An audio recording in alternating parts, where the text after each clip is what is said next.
I arrived a day earlier than planned. My flight had been rescheduled at the last minute, and rather than book a hotel for the night, I decided to surprise them. The drive home was quiet, the kind of late evening calm that settles just before night takes hold. I didn't bother calling ahead. I still remembered the alarm code, the sound the door made when it opened, the weight of the key in my hand. Everything about coming home felt familiar, but with a layer of distance that made it almost dreamlike. Inside, the house was dimly lit, warm and quiet. There was a faint scent of red wine and lavender-scented candles in the air, not strong but noticeable, like the remnants of a calm evening winding down. I called out once, softly, more out of instinct than expectation. No response. I slipped off my shoes and moved further in, letting the silence settle around me. The only sound came from upstairs, a faint rhythm I couldn't place at first. I paused at the foot of the stairs, listening. Music. Low, pulsing, rhythmic. It wasn't loud, but it vibrated faintly through the floorboards. I thought my father might be asleep already, which was typical for him after long workdays. So I climbed the stairs slowly, careful not to let the wood creak too much beneath me. The air felt thicker up there, warmer, heavier somehow, like the hallway itself was holding its breath. I reached the landing and turned toward the master bedroom. The door wasn't fully closed. It hung slightly ajar, just enough to let out a sliver of light and the unmistakable sound of soft, irregular breathing. At first, I froze, uncertain. I knew that sound. It was unmistakably intimate, raw in its rhythm. A quiet gasp, a broken sigh, a name unsaid. My body tensed as something in me begged to step back, to turn away and go to the guest room, to pretend I'd never heard anything at all. But I didn't move. Something compelled me forward. My bare feet inched silently over the carpet until I reached the crack in the door. I told myself I wouldn't look, that I'd knock or call out or retreat. But I did look. Slowly, cautiously, I leaned in, and through the opening, I saw her. She was on the bed, alone, lying on her back, legs parted slightly, one hand between her thighs, the other clenched around the sheets. Her eyes were half closed, lips parted, chest rising and falling in slow, uneven waves.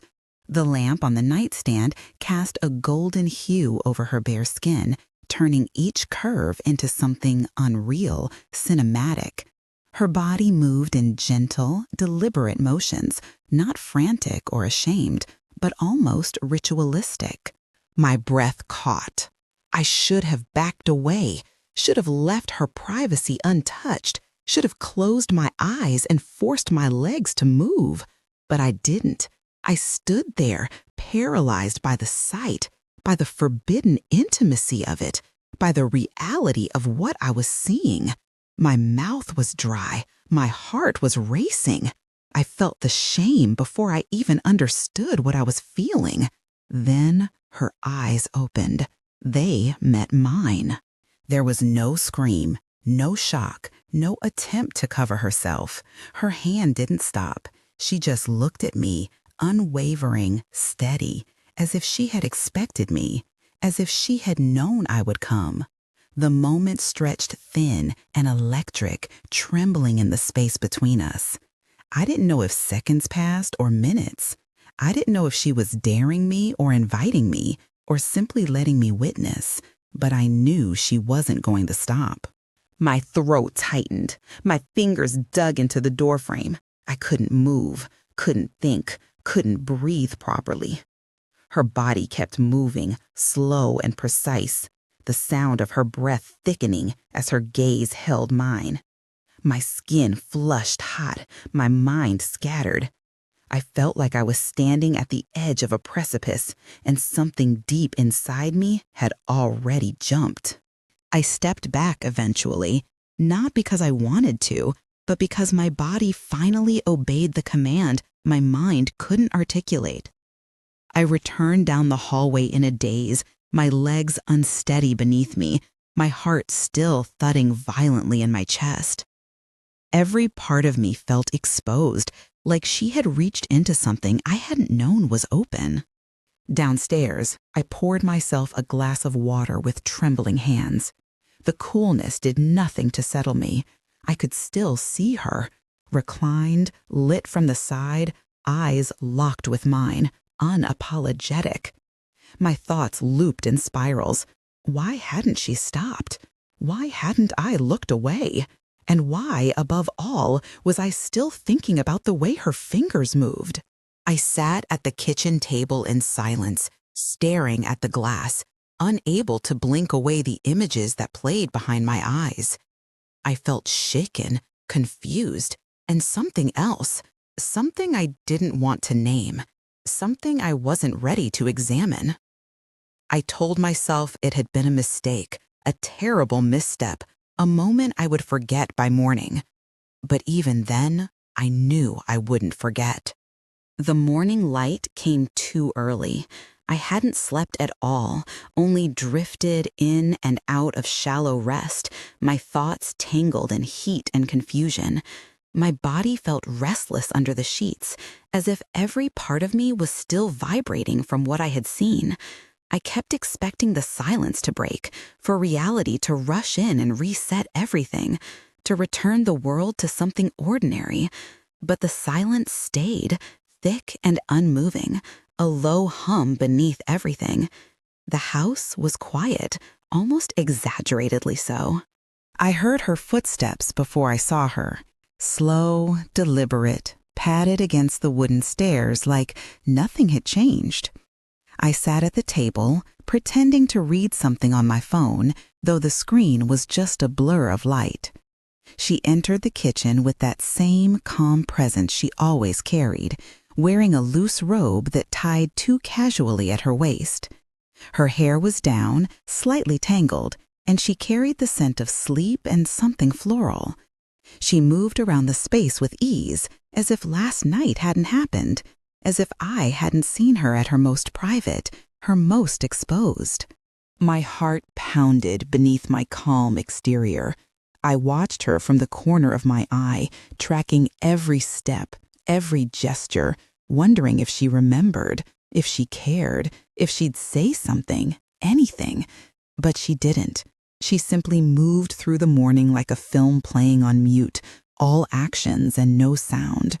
I forced myself to mirror her stillness, to act as if my mind wasn't replaying every second of what had happened, of what she had done, and more painfully, what she hadn't done. She hadn't looked away.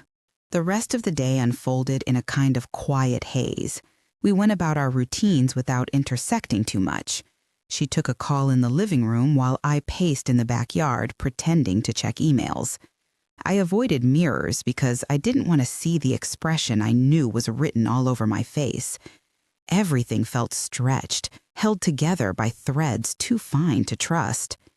There were no words, but something hung between us, like a scent you can't place but can't ignore. In the afternoon, I saw her walking from the laundry room, holding a stack of towels against her chest. The neckline of her shirt dipped lower than usual, and I looked without meaning to. My gaze stuck to her collarbone, the delicate lines of her throat, the smoothness of her skin. I hated how easily the image of her body came back to me, uninvited. I hated how familiar it felt, how close it was now to desire. That night, I tried to stay in my room. I closed the door, folded into myself under the covers, and tried to read, to write, to distract my hands from wanting to touch the parts of me that pulsed when I thought of her. I told myself that I would forget it in time, that it was just a strange, unfortunate moment. But when I closed my eyes, I didn't see darkness. I saw the golden light across her thighs, the arch of her neck, the way her eyes had burned into mine without flinching. The next day, I woke up late. The house was already alive with the smell of coffee and something baking. I stayed upstairs longer than necessary, unsure if I could face her again. I stared at the ceiling, tracing patterns in the paint, trying to collect myself. But nothing inside me felt collected. I was pulled tight in too many directions, like I was holding myself up by sheer will.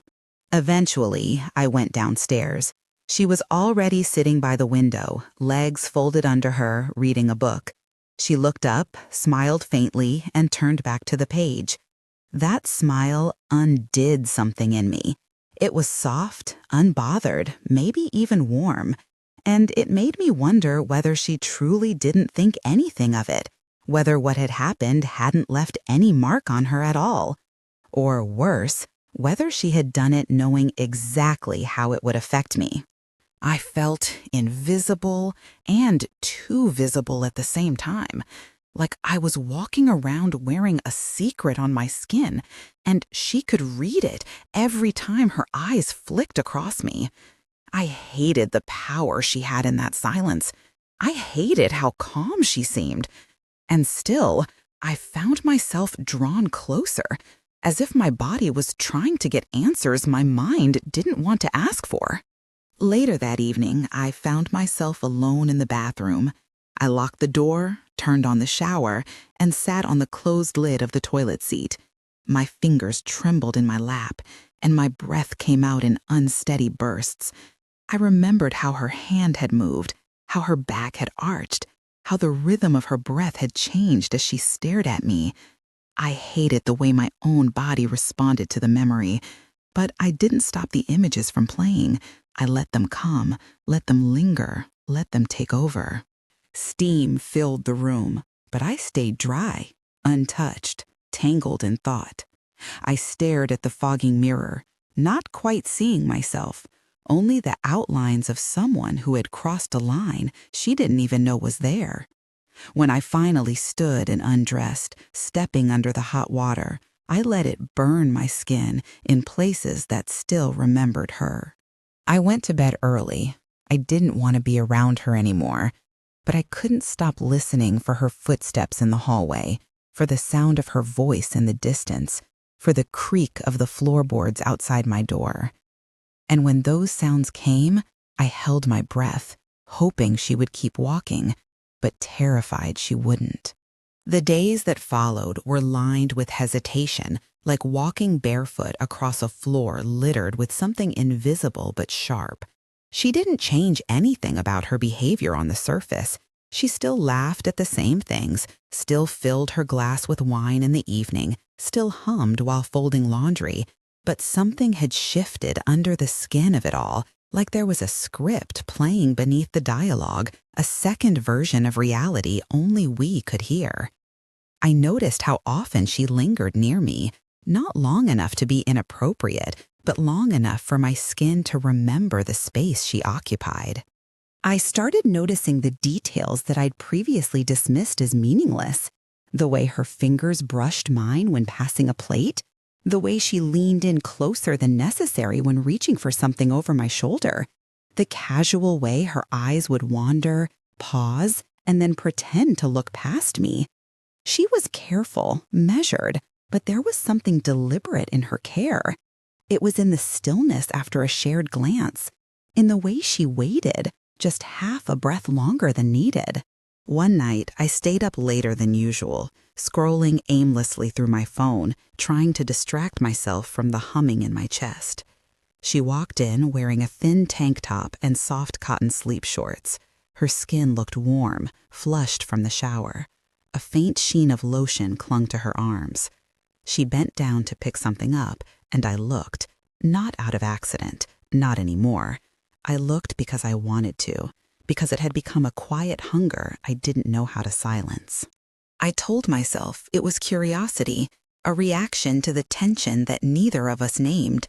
But even as I thought it, I knew it was a lie.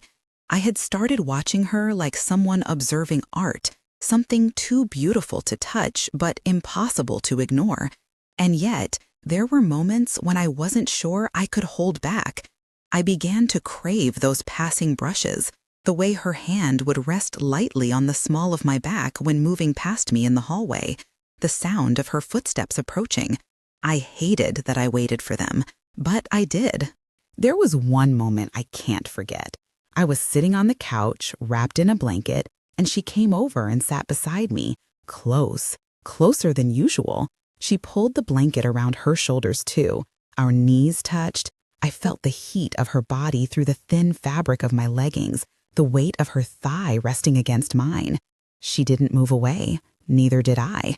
We sat there watching something on the screen that I couldn't focus on at all.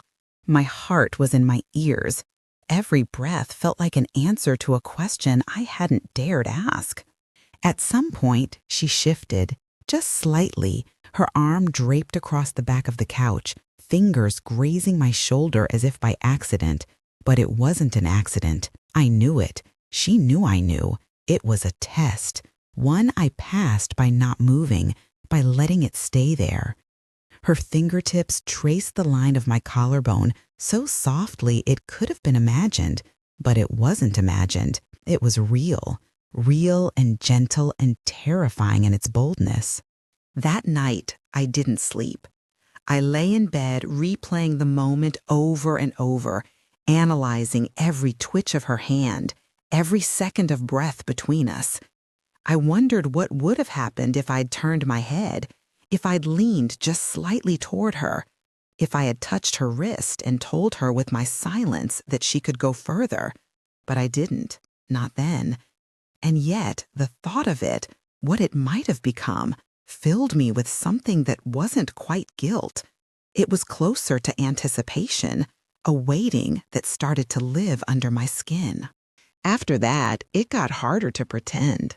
I noticed she had stopped closing the bathroom door all the way when she showered. Sometimes I'd walk past and see her silhouette through the glass, blurred but unmistakable. I'd pause for just a second too long. My breath would catch, my stomach would tighten. I would force myself to keep walking, but the image would burn behind my eyelids long after. We began orbiting each other in tighter circles. The invisible thread between us pulled taut with each day. We never touched intentionally, not yet, but every movement carried potential. Every shared space became a stage, every glance a rehearsal. We were both performing a kind of dance, slow and calculated, each waiting for the other to slip, to speak, to act. But neither of us broke character. We stayed in the in-between. One evening, she came into my room unannounced. She said she couldn't sleep. I was lying on my side, facing the window, the sheets tangled around my legs. She sat on the edge of the bed and didn't say anything more. I didn't turn to look at her. I only felt the weight of her presence, the shift of the mattress, the warmth of her hand resting lightly on the blanket near my hip. She stayed for a long time. Long enough that I began to forget we were supposed to have boundaries. Eventually she left, and the room felt colder without her. But something lingered, her scent, her warmth, the impression of her body beside mine. I touched the place where her hand had rested. My fingers trembled. I brought them to my lips, and for a moment I forgot where I ended and she began. By the end of that week, I stopped questioning whether she meant it. She did. Every look, every touch, every moment we stretched the silence beyond comfort, it all meant something. I just didn't know what to do with that meaning. Not yet, but I knew it was building. I could feel the weight of it pressing against the inside of my ribs, demanding space, demanding release. We were no longer just coexisting. The curtain had lifted, and even though neither of us had stepped fully onto the stage, the audience inside my chest was already holding its breath, waiting, wanting, dreading, hoping. The first time she touched me without hesitation, it was a whisper against my skin, a casual gesture disguised as nothing. She stood behind me in the kitchen, her hand brushing the side of my hip as she reached for something on the counter. I froze, not because it startled me, but because I didn't want her to stop. The warmth of her palm lingered long after she walked away. I stared at the sink, water running over my hands, my breath uneven, my thoughts drowning in the silent echo of her touch. From that moment on, things became less subtle. She stopped pulling away. Instead, she began to occupy the space between us like it belonged to her, and I stopped resisting. Her presence grew heavier, more deliberate. She sat closer, her hand rested longer. Her eyes stayed locked on mine just a few seconds more than they used to. And the worst part, if it could even be called that, was how natural it felt. It didn't take much. A shared glance in the hallway, a night spent too close on the couch, our legs brushing beneath the blanket. She would reach for the remote and let her fingers glide over my knee. I should have tensed. I should have pulled away, but I didn't. I leaned into it. My skin began craving the sensation of her fingertips, as if they had awakened something dormant and deeply rooted in me. One evening, I walked into the living room to find her sitting cross-legged on the floor in front of the coffee table, a half-filled glass of wine in her hand. The lights were dim, a single lamp glowing behind her like a halo. She looked up at me without speaking, her eyes calm and unreadable.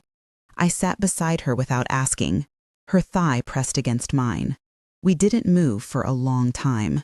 It felt like we were listening to something neither of us dared name. Later that night, she came into my room. I had left the door open without thinking. She stood in the doorway for a moment, then crossed the room slowly, her bare feet silent on the floor. I was sitting on the edge of the bed, scrolling aimlessly through my phone, trying to pretend I wasn't waiting for her. She reached out and took the phone from my hands, placed it on the nightstand, and sat beside me. I didn't look at her. I couldn't. But when her hand found mine, I turned toward her. Her fingers were soft and certain. She guided my palm to her knee and left it there. I didn't pull away. I couldn't. The heat radiating through the thin fabric of her sleep shorts seeped into my skin, spreading in waves. My breath stilled. My heart pounded. And still, neither of us spoke. She leaned in. I felt her breath before I felt her mouth. When her lips brushed the side of my neck, I shivered. It wasn't rushed. It wasn't frantic. It was reverent, quiet, like she was making a promise I didn't understand. Her hands moved slowly, tracing the curve of my arm, finding the line of my waist. My body responded before my mind could catch up. Clothes slipped away like water. Her shirt fell to the floor first. Mine followed.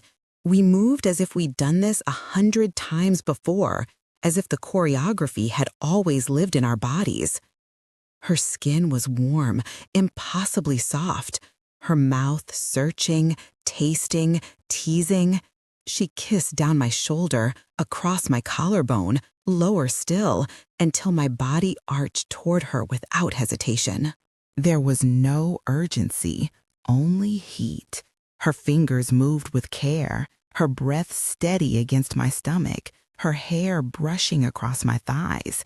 When her mouth found the place I had never imagined she'd touch, I forgot how to breathe. The sensation was overwhelming and precise, like every nerve in my body had tuned itself to her. I bit my lip to stifle the sound building in my throat, but it escaped anyway, a soft, helpless exhale that made her pause just for a second before continuing.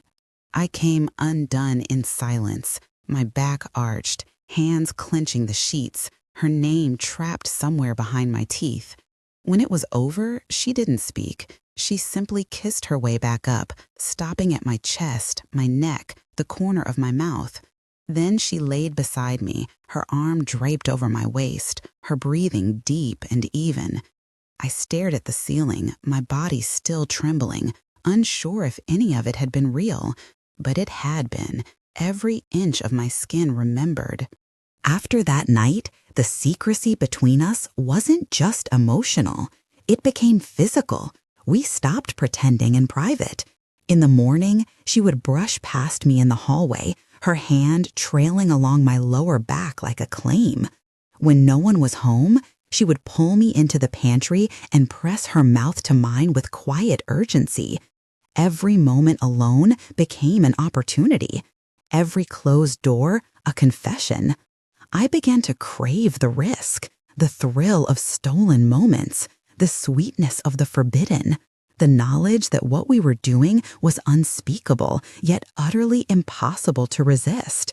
I stopped asking myself what it meant. I stopped wondering if it would end. I just wanted more. The boundary between right and wrong blurred into irrelevance. All that mattered was the way she looked at me when we were alone, the way her hands moved across my skin like a secret language. We built a world within whispers and glances, a space where time slowed and the rules dissolved. And even though I knew there would be consequences, even though some part of me understood we were crossing a line that couldn't be erased, I didn't stop. I didn't want to. The illusion of control began to dissolve the night my father decided to cook dinner. It was a rare gesture, something he did maybe once a season when the mood struck him. I stood in the kitchen chopping vegetables while he marinated something in the sink, and she moved around us both like nothing in the world had shifted. Her hair was pinned up, a few strands escaping near her neck, her eyes clear and calm. I avoided looking directly at her, but I could feel her, every inch of her. The space between us pulsed with things unspoken. She reached for a bowl on the shelf above me, and her body brushed against mine, too casual, too precise to be accidental. I flinched slightly, but didn't move. My father didn't notice. He was talking about something he'd read in the paper, some policy shift or sports update, his voice a steady background hum. My hands kept moving, cutting mindlessly, even as the skin along my spine prickled from where she had leaned in. She lingered for half a second too long before pulling back. We sat down to eat, the three of us. She across from me, my father at the head of the table. The candles flickered gently, casting soft shadows across the plates, across her collarbone, across the corners of her mouth. She smiled at his jokes, passed him the salt, poured his wine. Her leg found mine beneath the table. I froze.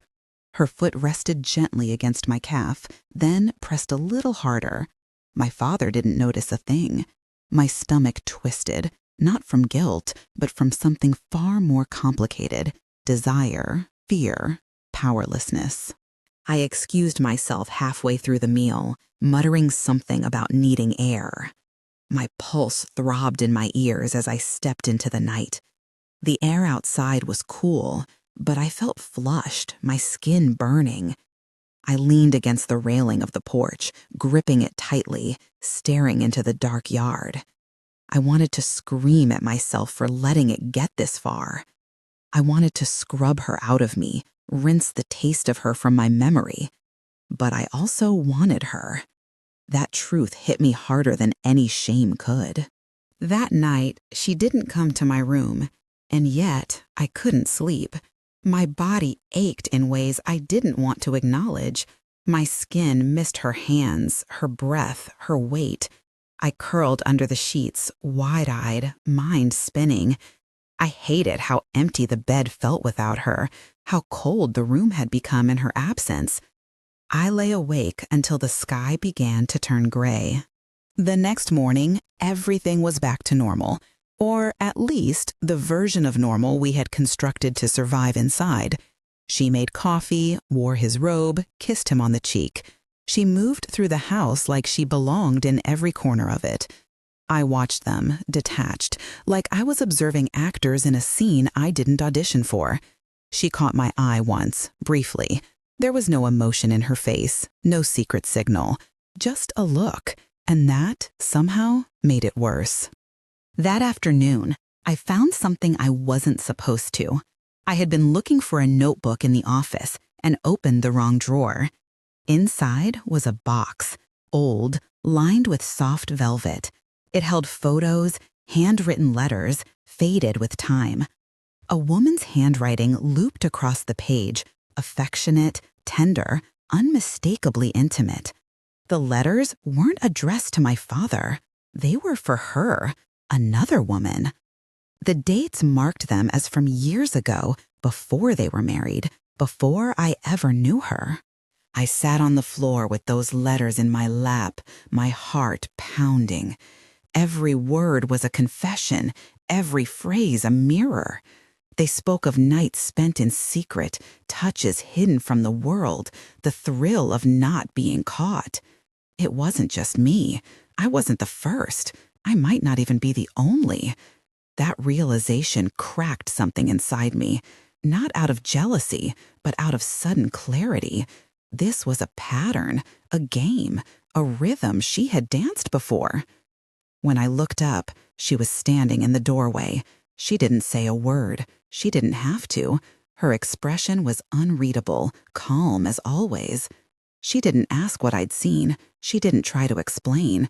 She just walked away, slowly, leaving the scent of her perfume behind like a smoke trail. I stayed on the floor, trying to piece myself back together. I didn't know what I felt. Betrayal wasn't quite the word. I had known on some level that this wasn't about love, not for her, maybe not even for me, but I had let it matter. I had let it sink into my bones, had wrapped my identity around the sensation of being wanted by her, and now I saw the full picture. I wasn't special. I was just another page in a story she had written before. That night, when I heard her coming down the hallway, I didn't close my door. I didn't lock it either. I turned off the light and lay on my back, staring into the dark. My heart beat calmly, coldly. When the doorknob turned, I didn't move. When she slipped into the room, barefoot, silent, I didn't turn toward her. She climbed into bed beside me, her body sliding under the covers like she'd done it 1,000 times. Her hand found my waist. Her breath warmed my neck. I let her pull me close. I let her press her mouth to my shoulder. I didn't return the touch, but I didn't push her away either. She kissed my skin slowly, reverently, as if trying to erase what I had discovered. But it was too late for erasure. What had been hidden was now in the light. And once something is seen, it can never unseen. The morning after she came into my bed without a word, I woke to an unfamiliar sense of clarity. Her body was still draped over mine, her arm resting across my stomach, her breath warm against my skin. I didn't move. I just stared at the ceiling, letting the weight of everything settle where it wanted to. There was no panic, no guilt, not even confusion anymore, just a quiet understanding of where I now stood and who I had become to her. Or maybe who I had always been. She stirred eventually, kissed my shoulder again, and disappeared down the hallway without saying anything. I listened to the familiar sounds of her making coffee, feeding the dog, turning on the radio in the kitchen like it was any other day. It was eerie how easily she slid back into her domestic mask. Nothing about her movements suggested anything had shifted. But for me, something had. Something irreversible and uncomfortable. I felt hollow in a way I couldn't explain, like I'd handed over a part of myself and didn't even know the terms of the exchange. Later that afternoon, my father returned from his trip. He greeted us both with the same tired affection, kissed her cheek, asked about the plants and the mail and the thermostat settings. She smiled brightly, touched his arm, told him everything was perfect. I stood in the corner of the kitchen holding a mug I didn't drink from, watching the performance unfold. It was so seamless that I started to wonder if I had imagined all of it. Maybe I'd invented the way her body moved over mine. Maybe I had misread every touch, every glance, every breathless moment between us. But then she turned and looked at me over his shoulder. One brief glance, quiet and sharp, as if to remind me that I hadn't imagined anything, that it had all happened, and that she still held the reins. That look gutted me more than any denial could have. because it wasn't laced with apology or doubt. It was ownership. It was assurance. It was control, unspoken and total. In the days that followed, the routine resumed. My father returned to work. She hosted a small brunch for friends. I stayed in my room more often, not because I was avoiding her, but because I didn't trust what I might do if she gave me another invitation. Or worse, if she didn't. I wasn't afraid of her anymore. I was afraid of how much of myself I had already given away, and how much more I was still willing to offer. One night, unable to sleep, I wandered into her office. It was late. The house was dark, except for the hallway light spilling in through the door. I stood by her desk, fingers drifting across the neatly arranged pens, the closed laptop, the old letters I now knew too well. I opened one drawer, half expecting to find something incriminating, something new. Instead, I found a small photograph of me from years ago. One of those candid moments, laughing at something off camera, eyes soft, shoulders relaxed. It was tucked inside a notebook, hidden but not forgotten. I held that photo for a long time, numb and burning at the same time. I didn't know what it meant or why she had kept it. Maybe it was nothing. Maybe it was everything. I left it there and walked back to my room with an ache in my throat I didn't have the strength to swallow. Weeks passed. We never spoke of what happened. We never labeled it, never gave it a shape or a name or a time of death. But I felt it dissolving, slowly, like sugar in warm water, visible at first, then vanishing completely. She stopped coming into my room. The touches faded. The glances lost their weight. Or maybe I stopped responding. I couldn't tell anymore.